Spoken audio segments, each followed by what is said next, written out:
This is going to be a precedent because we're starting 2 minutes early. But first of all, let me welcome everybody to Chatham House. My name is Krian Butler. I'm the director of the Global Economy and Finance Program here at Chatham House. And I'm very pleased to welcome everyone here today, particularly to today's topic, conflict, climate, and extreme poverty, with David Miliband. And we really couldn't have a better person to talk about these subjects than David. As President and CEO of the International Rescue Committee, David oversees the agency's humanitarian and relief efforts in more than 40 war-affected countries. And his agency also overlooks refugee settlement and assistance programs in, I think, 29 US cities. And in the UK, very good. And before taking up his current role, he served as the UK's Foreign Secretary from 2007 to 2010, and also Secretary of State for the Environment before that, at a point where actually being Secretary of State for Environment meant you negotiated international climate agreements and so on in a way that I don't think is the case now. But environment had climate at that stage, as I recall. Yeah, but we were in the EU then. That sure, takes us into okay, a whole well, fair enough. To the extent that the UK had... We can spend the next hour on Brexit, but... To the extent that the UK had influence on the policy that was taken, it was through your department, as I believe. This is my recollection. Just a few quick housekeeping points. First of all, we are actually able to go through to 6 o'clock this evening rather than 5:45. David is going to give some initial remarks for about 20-25 minutes, and then we'll move to a conversation, and then we'll open it up for Q&A with the audience. So do please be thinking about your questions, comments, but also please be thinking about how you can express them in a short and punchy way so we can get in as much debate and dialogue as possible. When it comes to that, if you're in the room, the key is to put your hand up, and then someone will come to you with a mic for you to ask your question. And if you're online, I will see the questions come up on the laptop here, and I'll aim to try and get a mix of both in the room and online. We're going to be live streamed, and I believe there'll be a recording after the event, and I think also your remarks will be available as well. So with that, David, may I hand over to you? Thank you very much, Krian. Thank you very much to all of you for coming. Remote has all sorts of advantages, but thank goodness people still come to meetings and are in the same room together. There's something extra about that. I'm short and punchy, so I will be 15 to 20 minutes, not 25 minutes, and then that will leave as much time as possible for us to have a conversation about what is a complicated topic, but one which I believe is very, very urgent indeed. I should say at the beginning, it's nice to be back at Chatham House. The last time I was here in November 2022, I was talking about the UK's role in the world. And while I will end with that in respect of this issue today, I'm going to focus my remarks on some of the poorest and most vulnerable parts of the world, places that are racked by conflict, but are also in the top quartile of climate vulnerable countries. And I'm going to argue that business as usual is failing these countries twice over. And I'll make some suggestions about what we can do about it. And just to frame this, Krian, you mentioned that 15 years ago, more now, I was Secretary of State for the Environment. I was lucky enough to be Secretary of State for the Environment at a time when the parties were competing to expand and extend their commitments. When Tony Blair appointed me as Environment Secretary, he said, can't have the Tories setting the agenda on this. You're going to have to, we need to make sure that we're ahead of the game. And we're in a very different situation now, and we might get into why that is. But I want to make a different point about the change in the debate since 2006-07. When I was Secretary of State for the Environment, it was almost as though to talk about adaptation to climate change meant giving up or somehow conceding or diluting your commitment to mitigate climate change, to fight climate change. But now mitigation efforts have not gone far enough or fast enough to prevent the rise in the parts per million of greenhouse gases in the atmosphere from about 370 in 2006-07 to now 440, I think. Obviously, the 1.5 degrees was breached last year. And so while we need a significantly sharper downward curve in respect of decarbonisation, we can't ignore the need for adaptation, especially in some of the poorest countries in the world. And those are places where the IRC works. We are unusual as a humanitarian agency in only working either where there is crisis or the threat of crisis, conflict and disaster, or where there are people sheltering from conflict and disaster. And if you look at somewhere like the Central Sahel, temperatures are rising there 50% faster than in the rest of the world. And that's a clue to a foundational element of my argument today, because I think many of you will know that it's become commonplace among the national security community to argue that the climate crisis is a threat multiplier. It feeds conflict. And I'll show today how there are some new statistics that underpin that point, but I also want to make the point that the climate crisis is an inequality multiplier. And I'll bring you some new statistics on that as well. I talk at the moment about the fact that we're living in a flammable world. More people fleeing from conflict than at any time since records began. More civil wars counted now, in the more than 50 civil wars going on at the moment. And this is both literally a flammable world, wildfires, but metaphorically it's a flammable world as well. And the countries that I'm going to focus on today are at the intersection of conflict and climate crisis. Our analysis finds that 16 countries, 16 climate vulnerable countries, are also conflict affected. Sudan, Myanmar, Syria, Somalia as 4 examples. And these countries represent 43% of all people living in extreme poverty, 44% of all people affected by natural disasters, and 79% of all people in humanitarian need. There are 330 million people in humanitarian need. So you've got this overlap between conflicts and climate crisis, and you've got a concentration of acute poverty in those places. Now, the trends are towards a deepening of the overlap and a deepening of the extreme poverty. 3 decades ago, 44% of conflicts happened in climate vulnerable states. Now it's more than 2/3. And while the rest of the world has cut extreme poverty by over half since the 1990s, extreme poverty has grown by more than half in fragile and conflict-affected states. This is what I call the new geography of poverty. It's also a new geography of crisis. And these countries are among the least supported internationally by aid flows, but they're also seeing the greatest amount of money sucked out of them by changes in the global macroeconomic environment. I just want to give you some further statistics. I hope you're taking notes. There'll be a test on these statistics later.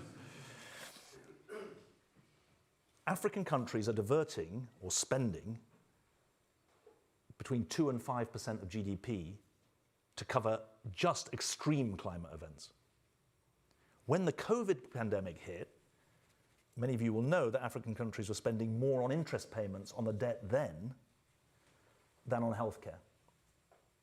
But that debt spending has only risen because interest rates have risen as well. Larry Summers and his colleagues in the G20 expert panel have reported earlier this year that over $200 billion was taken out of developing country budgets to pay for interest payments on debts just in 2023.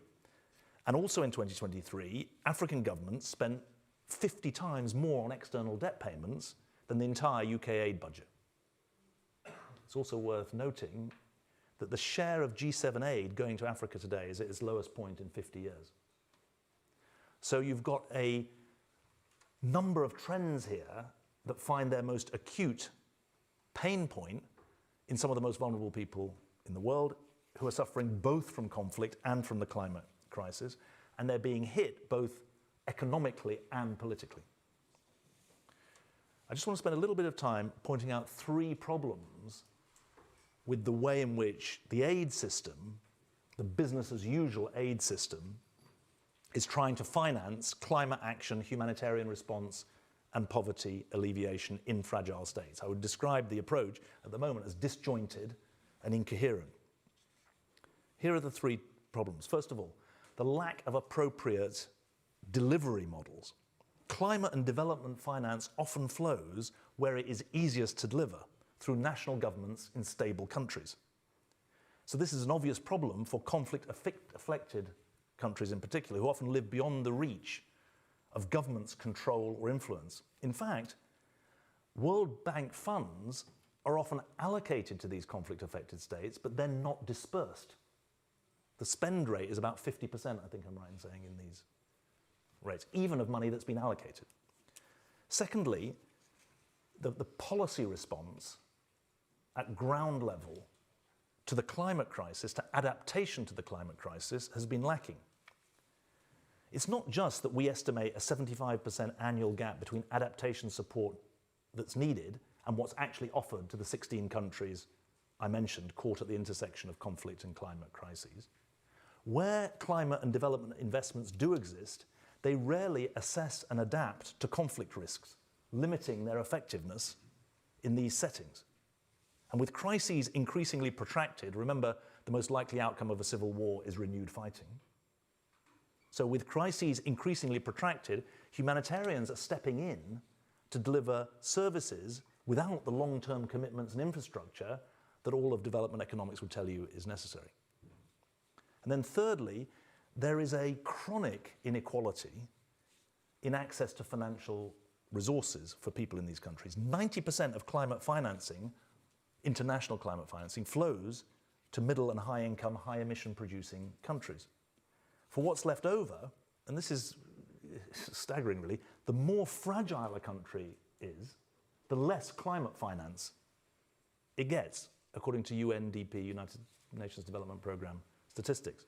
The International Crisis Group estimates that conflict-affected communities receive 1/3 of the adaptation funding that people in non-conflict settings receive on a per capita basis. So this is the policy conundrum that needs to be addressed, and in a way it's a political conundrum too, because the danger that you're always robbing Peter to pay Paul in this situation is real. And I want to address what to do, how to fund it, and then thirdly, how to deliver it, before I get on to some suggestions about what the UK could do to try and kickstart this forward, or kickstart its own role in addressing this. First of all, when it comes to what to do, I think it's really important to recognize that we have to shift the debate about how climate is affecting communities from a focus on how it's affecting land to how it's affecting people, because too often the people are missed out. We've seen important advances in science and technology required to respond to the climate crisis, but there's a big gap between those advancements and how they're used to improve the lives of the most vulnerable people. And I want to give you a couple of examples of that. So much humanitarian finance, there's about $50 billion a year is spent on humanitarian finance. Hardly any of it anticipates crisis. It's all reactive, effectively. The German government is the only government that's set a target for the percentage of its humanitarian aid budget that should go on what's called anticipatory action, in other words, before the event. And this is doubly infuriating when you look at some of the results that we've produced in our own randomized control trial in northern Nigeria, which compared what happens if you give victims of a flood cash assistance before the flood. You can use the weather patterns to give at least a week's notice. What's the difference if you give people the money before the flood versus the other side of the valley, you give the money after the flood? It won't surprise you if you just think about our own lives. Those who got the money in advance of the flood were able to protect their livelihoods, protect their livestock, and be able to be in a position to recuperate much more effectively. Second example of where in the richer parts of the world we know what's necessary but it's not being done. Conflict interferes with harvesting and planting, but so does the climate crisis. We're running a program in northeastern Syria, but also in Pakistan, in Niger, and in South Sudan to work with local farmers on innovative ways to strengthen resilience, quality, and yield of crops through a seed strengthening program, one which has never been tried in a conflict state before. By identifying and scaling production of high-yielding and climate-resilient seeds, it's possible to build a more sustainable food system, which has obvious implications for the health of the population, never mind for its income. And the third example of where we need to bridge the gap between understanding what climate does to land and what it's doing to people is some work that we're doing in the Lake Chad Basin, which is obviously a conflict area as well as an area of extreme climate stress. We are developing a package of services that address urgent humanitarian needs, health, food security, nutrition, services for women and girls, with programs to support resilience to climate impacts and longer-term economic opportunities in sustainable farming to help the hardest to reach populations. Our intention is not to mitigate people movement, but it's obviously worth saying that where livelihoods are protected, there's a common sense implication for how much people movement there is in the future. So that's how we think about what to do. Secondly, how to fund it, and I'll maybe leave some of this for the discussion. The focus of negotiations under the COP, the Conference of the Parties, the UN Conference of the Parties framework, is about the new collective quantified goal. And there are a range of other funds, Green Climate Fund, Loss and Damage Fund. But the point I want to make here is that for the 16 countries that we are talking about today, or that I'm talking about today, the World Bank's IDA program, International Development Association Finance, is one of the few sources of grants. There are some highly concessional loans, but in the conflict states, frankly, a loan-based system is not going to deliver the kind of financial support that's necessary. You need the grants, but there's a replenishment round underway at the moment, and IDA is in desperate competition with all sorts of other pressing needs. But without a robust replenishment of the World Bank's IDA fund, we're going to be struggling to get anything like the kind of investment that's necessary. However, the point I want to put to you is that more money for IDA is not in itself enough, because IDA goes to not just to those 16 countries, it doesn't just go to the fragile and conflict states. And we've been playing over the last, I would say, year with the idea that we need a new set of decision rules that force funding into the most fragile places. The UN Secretary General has a goal that 50% of international climate finance should go towards adaptation and 50% towards mitigation. We think that we need a sub-target within that for the most vulnerable places.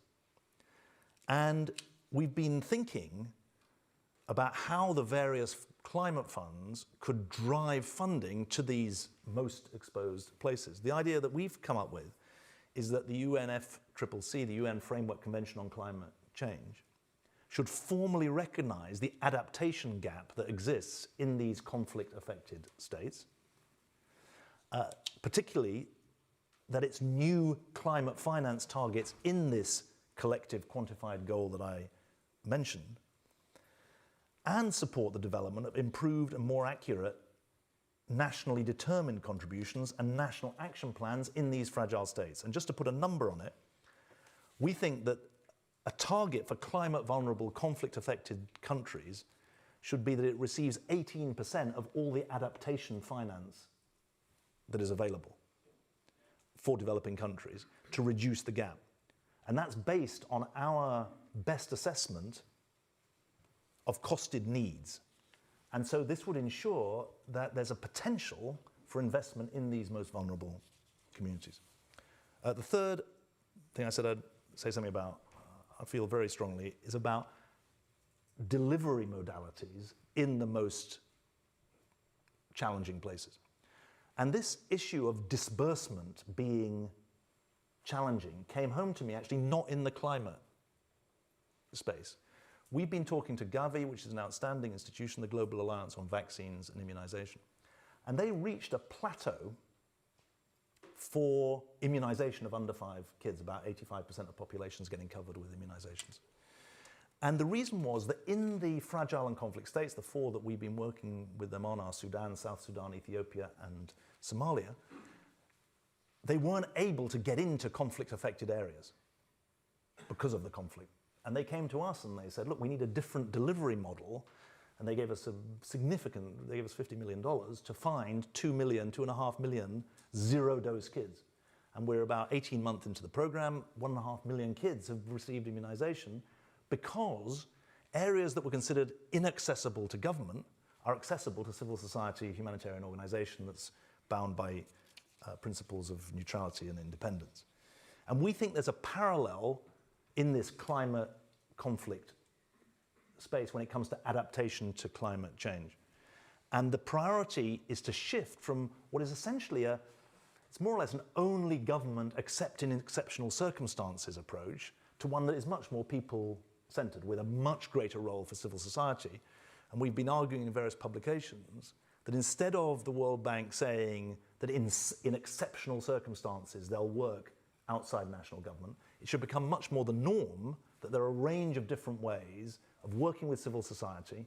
And people sometimes say, yeah, but if you work through civil society rather than through government, it's not sustainable. You're going to have longer term dependence. And I've been thinking about that. But when you think about just think about our own countries. We don't think government monopolies are actually the right way to do many things. We look for public-private, public NGO partnership. Just think about the range of services that exist. And so I think that there's a real room for rethinking this delivery modality issue, or the way in which delivery takes place in these most conflict and climate affected areas. Now, I just want to finish up with, I couldn't, if I didn't have 3 suggestions for the new government, you'd think I was being way too diplomatic.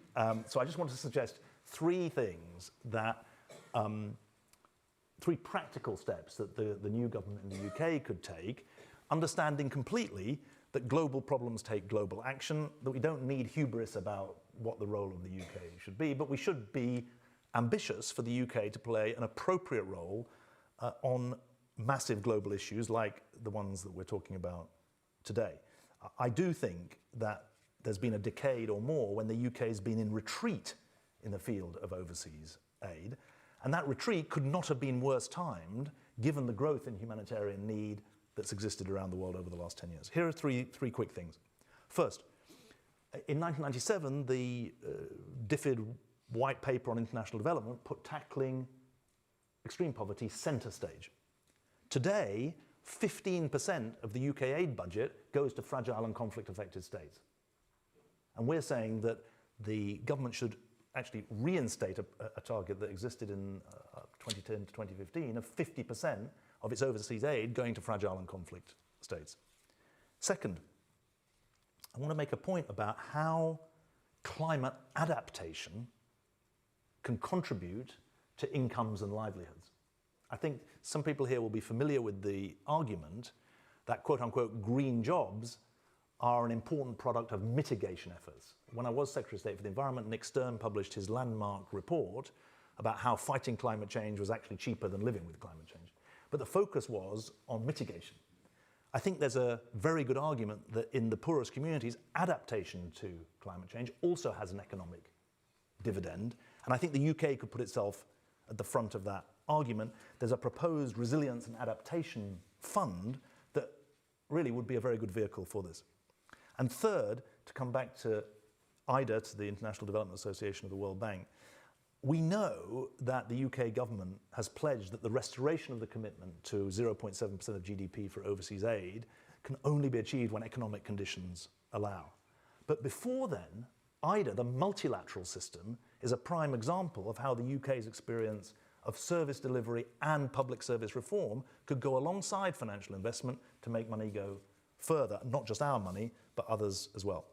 So to finish up, of course the UK cannot and should not offer a quick fix to these problems, but it needs to be part of the argument. As I argued nearly 2 years ago here at Chatham House, we are still one of the world's richest countries. We have platforms that are not available to others, and we have public bodies, private companies and NGOs with ideas and experience that are globally relevant. and there's no better time to put them to good use than now. Thank you very much indeed.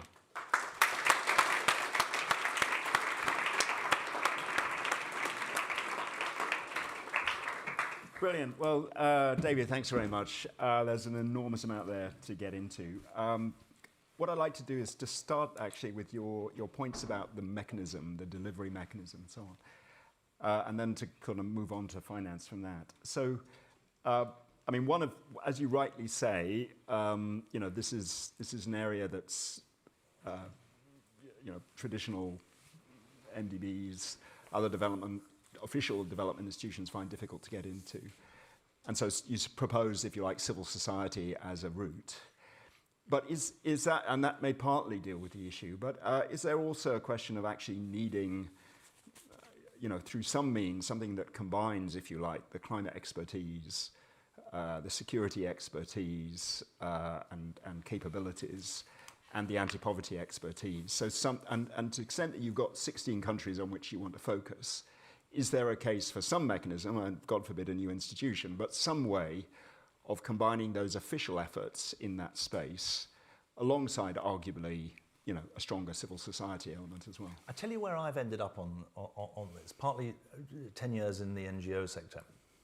I've ended up thinking that creating new institutions is going to have more cooks in the kitchen, not actually produce better cooking.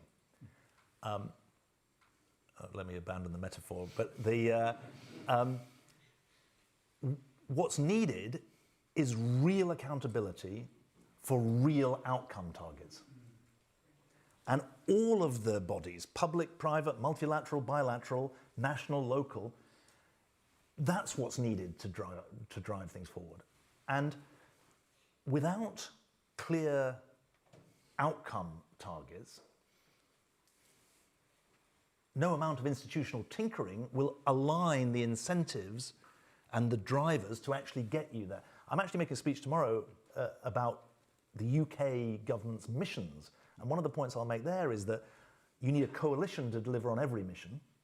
And an ambitious target is actually the way to unlock thinking and also align actions. I think it's true in this space as well. So when I think about the most, northern Nigeria, first of all, it's not for the UK or for the International Rescue Committee to come and say, this is what your targets are in northern Nigeria. There's civil society, there's government there.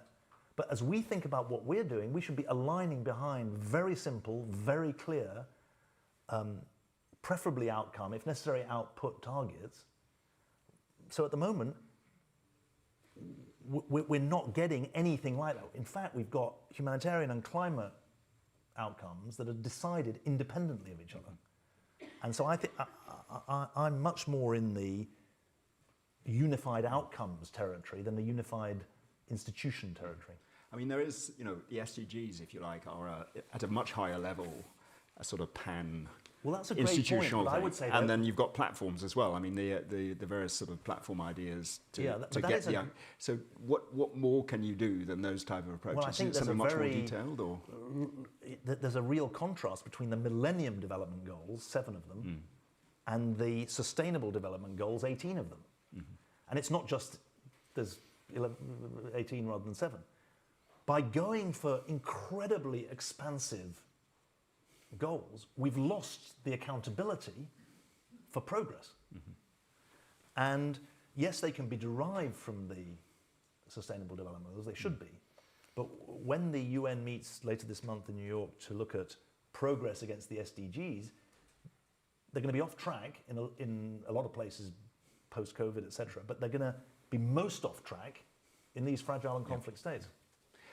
Let's move into the sort of finance question, where you've highlighted the fact that the nature of conflict situations is that an MDB that lends long term, it doesn't really work. You need aid. You need not, if you like, lending finance, but grant finance.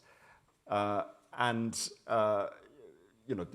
think you were making a strong case that of whatever public international finance we have, more should be going to these conflict states.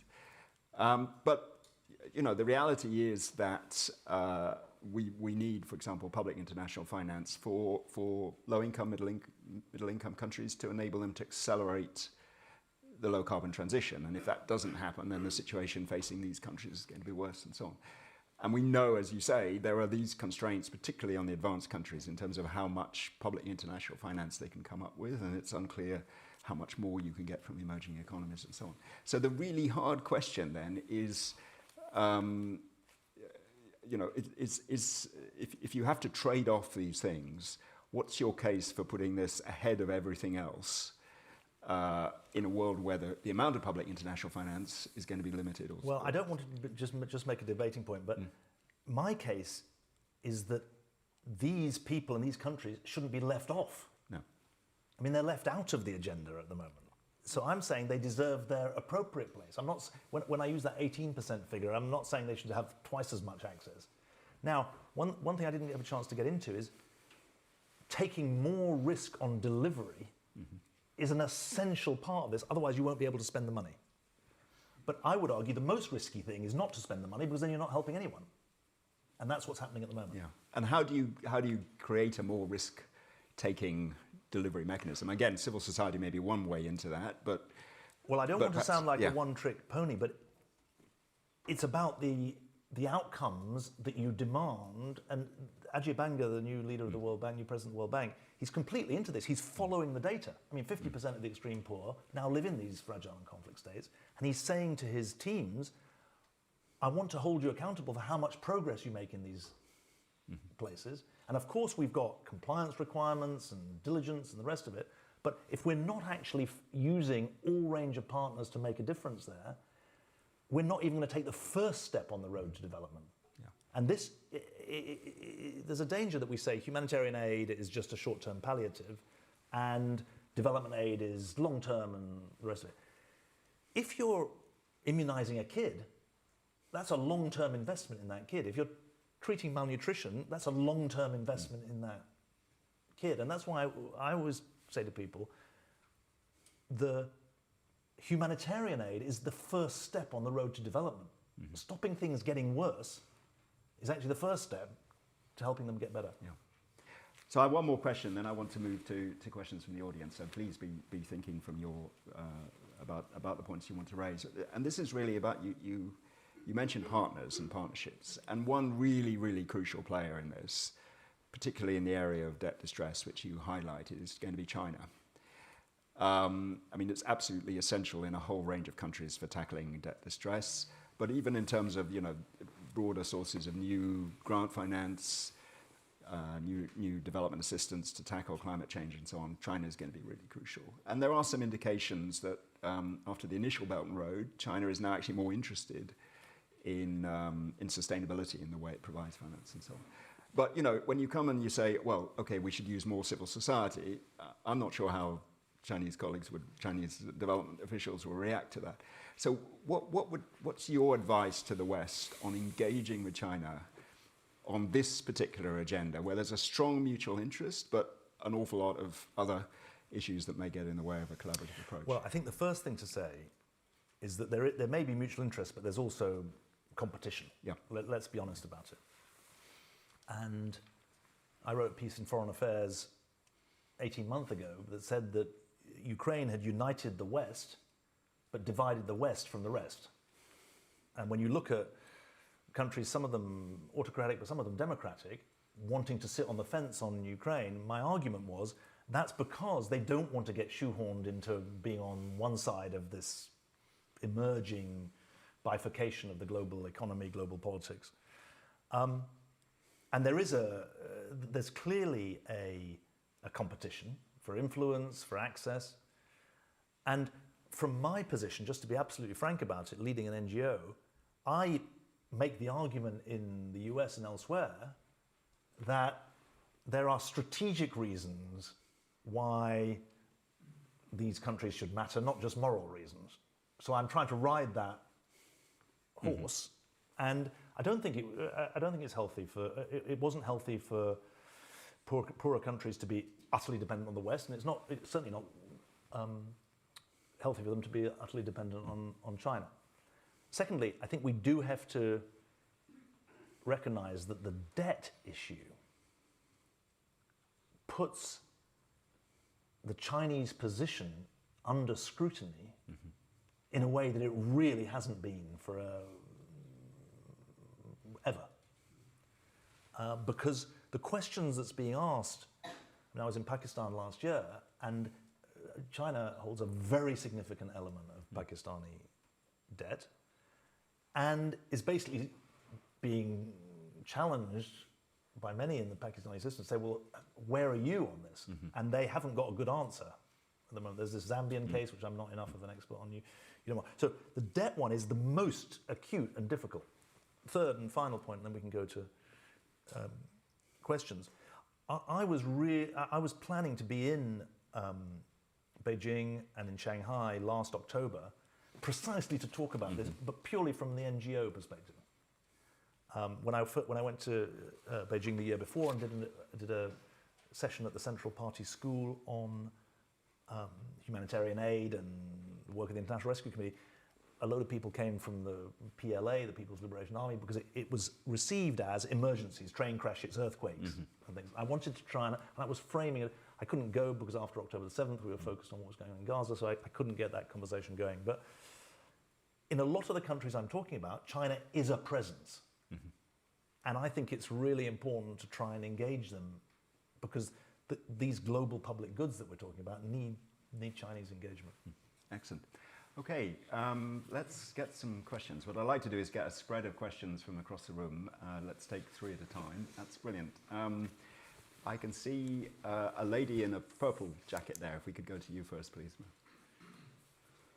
Hello, my name is Eleonora. I lead climate innovation at the United Nations Children's Fund. Thank you so much for your remarks. I wanted to ask you about the role of young people in conflict-affected states, and in particular, what can we do as international community to better support the deployment at scale of climate innovations that are created by young people where they live. So there is a lot of research that really points at the role of young innovators in their community, but there's also research that has been done recently that shows that in the last 17 years, only 0.9% of the global funding has gone to these young innovators that are creating crucial innovative solutions. So what can we do to address that? Excellent Thanks. question. Thank you very much. And there's a gentleman behind. If we could, we'll go down the middle block. Thanks very much. Thank you. Nick Westcott at SOAS. Could I follow up the last question about other international parties? Because we have from Mali in the west to Somalia in the east, an area where states are effectively disintegrating. But some of the external partners are quite happy with that and only want a government in power that will support them internationally. And it's not just Russia, and there are also nearby partners in the Middle East. How can we address that issue as humanitarians and try and get those partners to see this is counterproductive? Thank you. Thanks very much. And let's see if there's one more in the middle blank. There's a lady on the side here. Gentleman, sorry.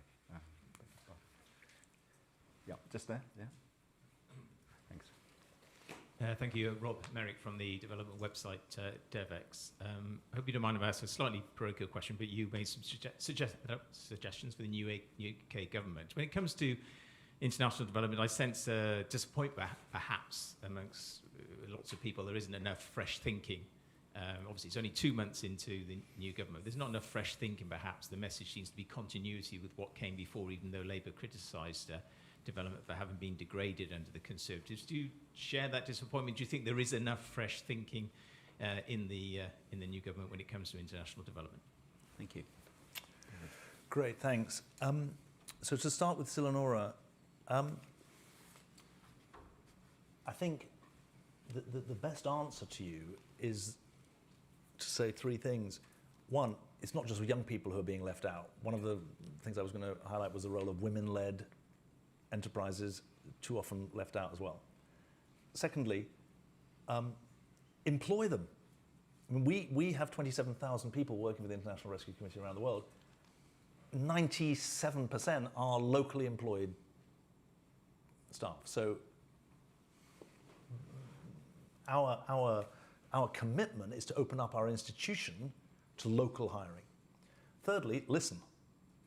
Not at all levels of the organization, the priority is to be as porous and open to ideas as possible. And we're in a situation now where, for IRC, we are 3% of the global humanitarian budget, but we are 30% of all evidence making about what actually works, if you look at the number of research studies about what works in the humanitarian sector. And so that involves opening up your interventions, your programs to rigorous scrutiny. We're also trying, and I haven't got an example that immediately comes to mind, jet lag's got the better of me, but in now I think 60 or 70% of our country programs around the world, customer surveys are an integral part of our performance improvement model. So in other words, not just saying we're open to listening, but going out to figure out where are your programs going wrong and how can they get better. And we think that with the benefit of some of the technology we're investing in, we can make this client engagement is a better word than customer, client engagement much more systematic, because our clients, in a way, include a lot of the people that you're talking about. So that's be the way I'd be thinking about it. To Nick from SOAS, I mean, you know more about this than I do, Nick, so you should give the answer. Certainly when it comes to West Africa. You said, how can we, quote unquote, get these partners to see what they're doing is counterproductive? I think that's too high a bar to set. What I think we can do is just be zealous and transparent about what the humanitarian mission is. So independence, neutrality, impartiality, humanity. You take the threat out of what you're doing. And ironically, there's suspicion from both sides, because I get people saying, hang on, if you're doing all this work in Afghanistan, is that going to make the Taliban more popular? We say, well, we're driven by the humanitarian imperative. But from the other side, there can be suspicion from non-state actors about who are you. Well, transparency about what the humanitarian mission is as far as we've got in figuring out. Because if you can get the local population on your side, that's the best defense. Now, that's not a geopolitical answer to the problem that you're raising. Rob, thanks for your tempting question. I think the new government is doing excellent new thinking, just to be absolutely fresh as a daisy. But as you intimated in your question, it's a bit early to be accusing a government that's been in for 2 months. I'm excited about the Minouche Shafiq review that's taking place. She brings a wealth of expertise there. But I'm also excited that they want to move, the ministers and officials, they want to move on. It's not like everything has to wait for that. They're engaged. I've got some meetings while I'm here this week. And so I think that there's a real opportunity. And it's almost the government spoiled for choice with where it has to put its efforts. The danger is that whatever it chooses, it'll be criticised because it hasn't chosen someone's favourite thing. But I think that there's goodwill, there's international interest in where the UK is going to go, and I think that there's an opportunity to bring the policy brain back into the thinking in a positive way. Yeah. Yeah. Can I, just on the sort of advice to the government, I mean, the previous government had this kind of golden thread idea, this was David Cameron in particular, that if you tackle governance generally in a supportive way as far as possible in countries, that you can hit many targets at the same time. So, tackling corruption, arguably you could say that tackles climate change, it tackles poverty, and it tackles conflict. To what extent do you think, if you were advising the new government, that they should give a strong role to this kind of thematic approach? Or do you think it's more, you've said you need sort of quantified targets across all the different actors, which sort of suggests something that is more, rather than a single track approach, a more kind of comprehensive, tackle all the things at the same time, but with targets? Well, you can't do everything at the same time, clearly. But, and clearly, corruption leaches support and confidence at all levels of the system. And people think that you're talking about leaching of taxpayer support, but actually no one knows more about corruption than people in countries where there's a lot of corruption.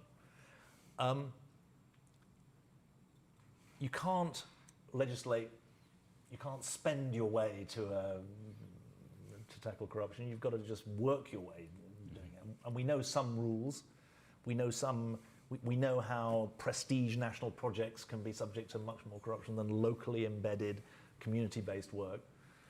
I'd be interested in any evaluation of what happened after 2016 and what worked. But I don't think it's a quick fix. No. Okay. Good. Let's get some more questions. Let's move to this bank. Yeah, there's a gentleman at the far back. Yeah. Yeah, we can do both. Hi, Johnny Singh, Chatham House member. Really interesting remarks, David, thank you. And you talked a bit about the interplay between conflict and climate, obviously, but then there seems to be another element, which is migration and forced migration as a result of that nexus. So I wonder if you've got any thoughts about how to support not necessarily the conflict-affected fragile states themselves, but the neighbours of those states to manage migration flows. Yeah, excellent. And there's a lady here, if we could come across here, that's really good. Thank you. Hi, thank you. Leanne from the House of Commons. How would you suggest we bring this issue higher up the agenda at the UNFCCC COPs? Yeah, very good. And I have a question, actually combines two from the online, which is, they're both similar in terms of your delivery mechanism. One is about the role of the private sector and businesses. To what extent can they play a role, notwithstanding, if you like, the confidence issues? And also regional governments, and if you like, getting funding past the central government to the regional governments, local actors and so on. I mean, to what extent in your delivery model do you think these are helpful bits alongside the civil society? Great questions. In America, people say a lot, that's a great question. And it's generally a way to buy some time to think of an answer. So thank you, Johnny, great question. I'd say two things to you. First of all, I'm very leery about talking about quote-unquote climate refugees, just because all the evidence so far is that people who are on the move are moving inside their own country as a result of the climate crisis rather than crossing borders. So I'm leery on that. But secondly, so I don't see the greatest pressure on, you said, quote-unquote neighbours coming from climate per se. I see it coming from conflict, and Sudan is the most terrible example of that. At the moment, South Sudan, even CAR a little bit, certainly Chad, we've got operations in all those countries. And while there is the overlap between conflict and climate in Sudan, and in the, I wouldn't want to say it's a climate refugee flow. And of course, you'll know that more or less, there's a straight line. The poorer the country, the more open it is to refugees coming in from next door. And it's the richest countries which make the most fuss about refugees coming in. The Sudan is a recent example. Is it Leona or? Leanne. Leanne, I'm sorry, Leanne. I think we should capitalize on the fact that the UAE summit last December was the first time there's been a peace, conflict and climate day. There was a voluntary agreement that was signed up to by 126 countries. I mean, we've got to say that mustn't just be the end of the process. Having a day of discussion achieves nothing. It comes back to my outcome. What's going to happen as a result of it? And I think it would be great if the UK picked this up, but I'm pushing in the US, I'm trying to push in the EU as well. But the most powerful thing would actually be for the fragile and conflict states themselves to be saying, hang on, we can't afford to be left out of this equation. And they were left out of the loss and damage equation, actually, more or less. And I think that's where we're going to try and do some pushing. On private sector and business, I don't know about you, but a lot of people think that question is about international business. And what I would say to people about fragile and conflict states is when you hear the phrase private sector, you need to think hyper-local. Yeah. Because the truth is persuading the big multinationals that they need to go to Yemen or Sudan or to Central African Republic is going to be very, very hard. But there is business there. It's affected by sanctions regimes. We had a real argument about this after the Afghanistan pullout in 2021. And that's where there's often a sub-regional, you mentioned regional, there's a sub-regional element that is important.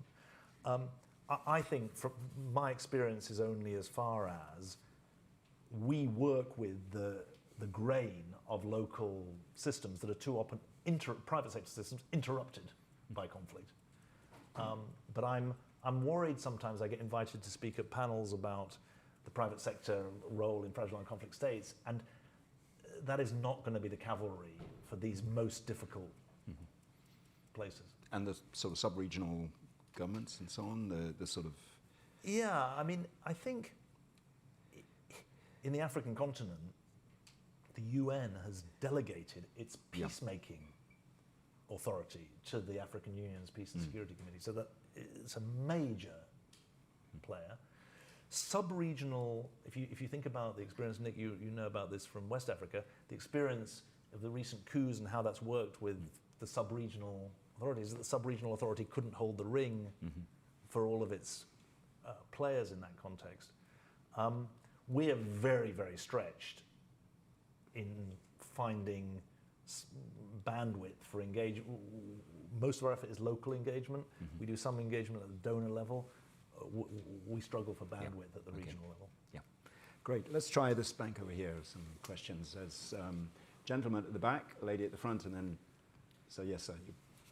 Hello again, Ahmed Lahritani, Young Ambassador for Climate Change from Morocco.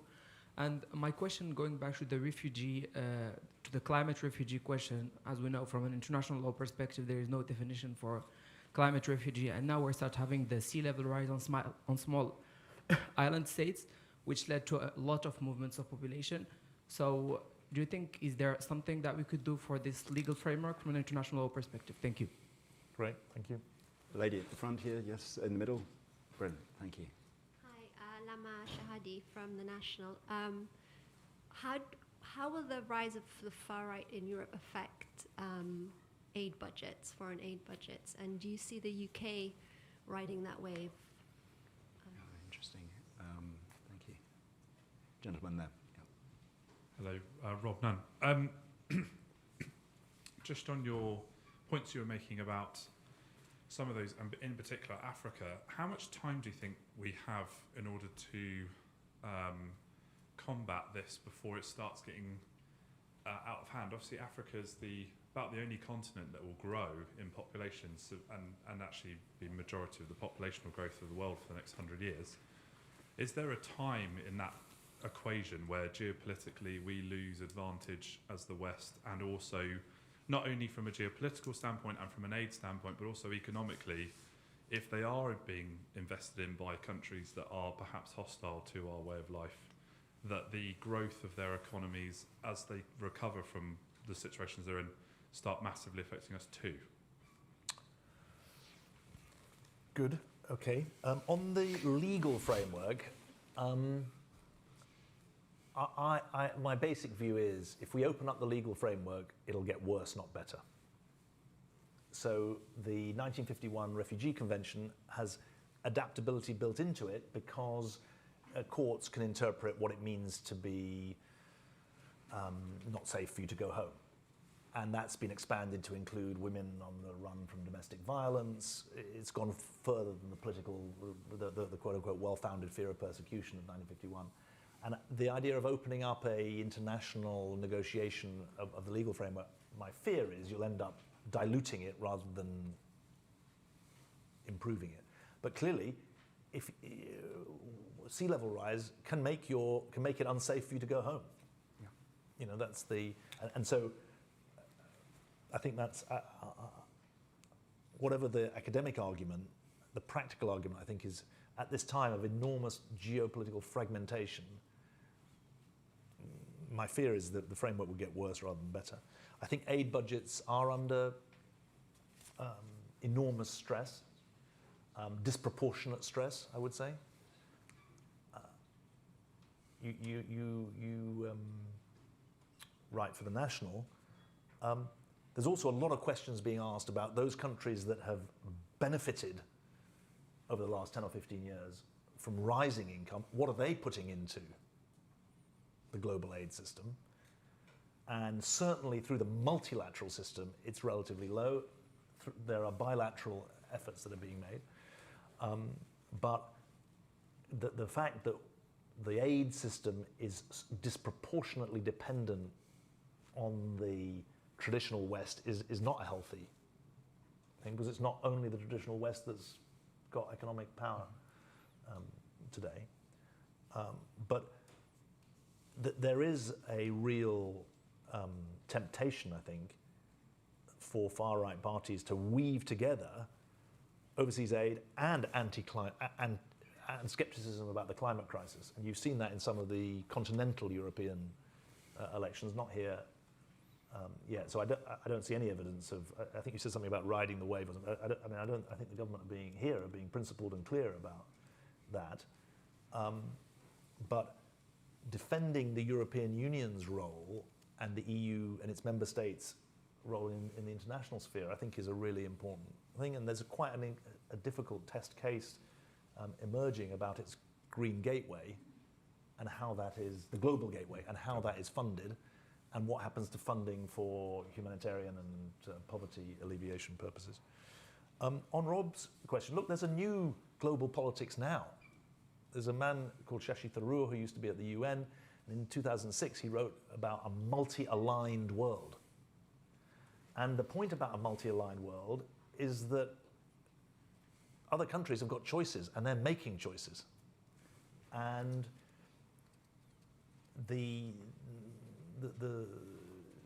so I don't think it's a matter of how much more time. The time's gone. And there's a new geography of politics as well as a new geography of poverty. And there's a transactionalism and a fluidity in the global politics now that I think is today's reality.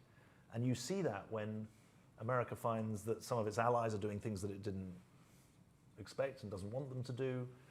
It sees different coalitions around the world, and I think we should see the writing on the wall. What's your sense of how the kind of new players view this particular problem? So, if you like, the Indias, the Brazils, big emerging economies with potential resources, in a way that their approach to climate change more generally is certainly evolving. It comes back to this point of, how do you make this a shared problem beyond, if you like, the traditional aid donors? Yeah, I really look to Nick Stern on this. He's my teacher. He says, look, you should be optimistic about the Indian engagement. You should understand how serious the Chinese are about this.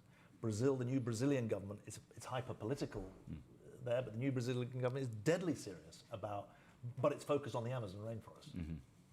And so I think one's got to be careful, I've got to be careful, we've got to be careful not to just lump other countries into a single category. There are different interests that are being pursued in different ways, but those ones that you mentioned, I think there's reason to think that they're seeing the climate plus development equation going together. Good. There's a very patient gentleman over here who I'd like to come to, and then there's a lady here and a gentleman behind there. So I'm going to have to be... Yeah, super quick. Super short. Twitter-level answers. As we have 6 minutes. Yeah. Carry on, David. Richard Hill, Chatham House member. We're talking about climate change and mitigation of adaptation, but when nobody's mentioning lifestyle change in developed countries. And secondly, how do we build empathy for the kind of money we're going to need to spend for these kind of adaptations we're going to do, because it's going to be a big part of GDP. Great. Lady here, the blonde hair. Sorry, Alex. Hi. Thank you for your talk. I was wondering, so whilst we can't expect private company, which are very good at making war rather than peace, for instance, to go forth. However, to be the cavalry, like you said. However, how about international taxation? And do you think this new government will have a different say, for instance, as to what the OECD countries' role is? And I think that's it. That's a really good point. And then gentleman behind. Harold Freeman, Independent Commission for Aid Impact. My question is about bilateral versus multilateral aid. In a world where money is short and any individual donor, even the UK, is relatively small compared to needs, as you said, even compared to debt servicing, does it still make sense for us to have an active, distinct bilateral aid program, and when does it make sense?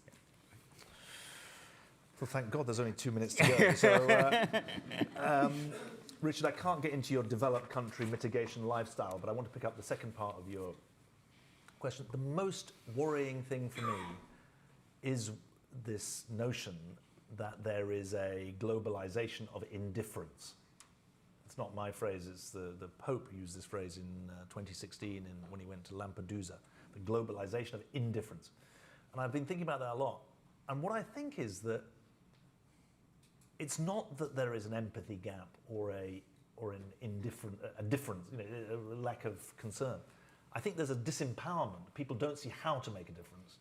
I think that's the thing that drives me. And leading the IRC, we position ourselves as a solutions NGO. Don't give yourself the excuse that we don't know what to do. Actually, there's a lot that we do know what to do. And I think that's really important in re-establishing a sense of agency. I can't do justice to your question about the OECD and taxation. I'm certainly not going to speak for the current government or how they're going to address it.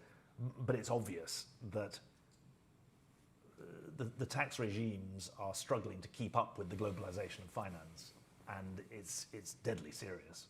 And this latest EU ruling on the Apple case is very interesting in this regard. Trying to claw back money from the lower Irish tax rate.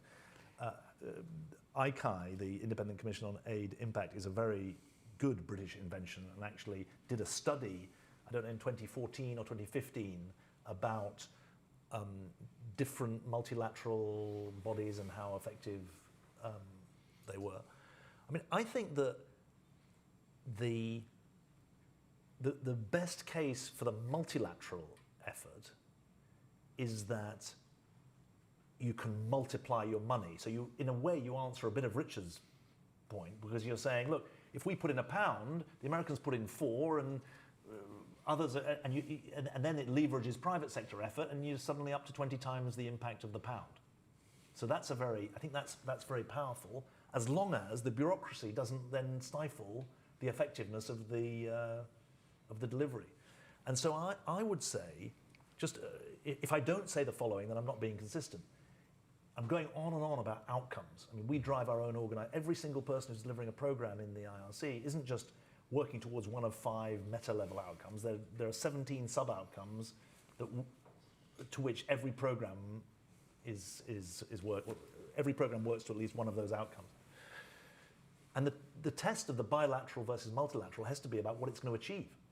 It's got to be an outcome accountability, because you want to be able to say, we've made this much difference to this many people. We're able to say we helped 34.5 million people last year, and we helped them in these sectors in this way, and we're 30% of the evidence, and that's why the $1.6 billion is put to good use, and that's why it's good that we've trebled over the last 10 years. That's the story that we tell, and I think that in the end, the test that needs to be applied to the aid budgets is that test. And the good thing about the 1997 framework is it makes poverty alleviation the test. Mm-hmm. And so I think holding fast to that is really important. Right.